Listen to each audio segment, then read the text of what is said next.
Aujourd'hui, nous allons attaquer ce que j'appelle une étude de marché express. On va en fait réaliser un sondage un petit peu particulier, un sondage qui va avoir deux objectifs.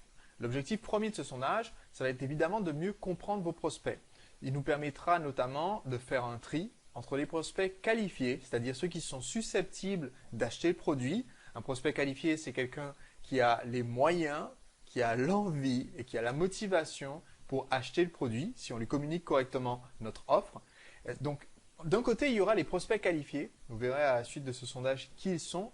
Et de l'autre côté, il y aura les suspects. Ce que j'appelle un suspect, c'est juste quelqu'un à qui vous pouvez remettre votre offre entre les mains, mettre le sondage entre ses mains, sans toutefois que cette personne soit nécessairement convaincue de la nécessité pour elle d'acheter le produit ou service, ou sans que cette personne ait les moyens ou la motivation d'acheter ce produit ou service.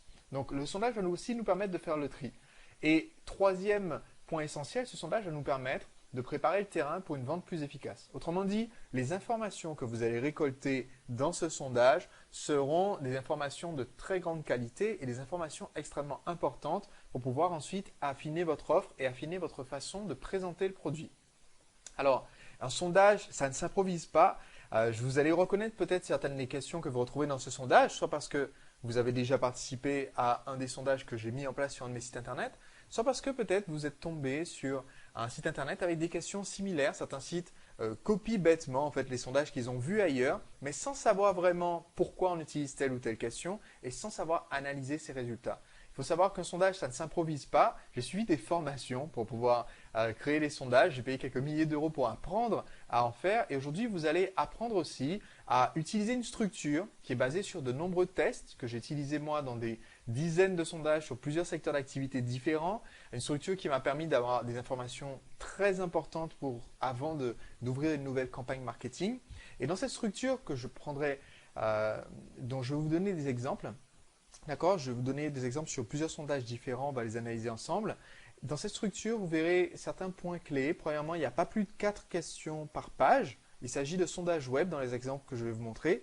Mais de même, pour les sondages que vous seriez amené à faire face à face avec le prospect en cochant des réponses ou en prenant note de ces réponses, on va faire en sorte de ne pas annoncer d'emblée au prospect que votre sondage compte 37 questions. D'ailleurs, on ne fera pas des sondages de 37 questions. Vous verrez que quand je dis 4 questions par page, au maximum dans mes sondages, en général, il y a 3 pages, ce qui fait un total de 12 questions ou moins dans un sondage. Vous verrez aussi que la structure pour les 3 pages que j'utilise, en général, est la suivante. Comprendre d'abord le prospect, puis qualifier. Donc sur la deuxième page, on va un petit peu filtrer les différents profils potentiels de prospects.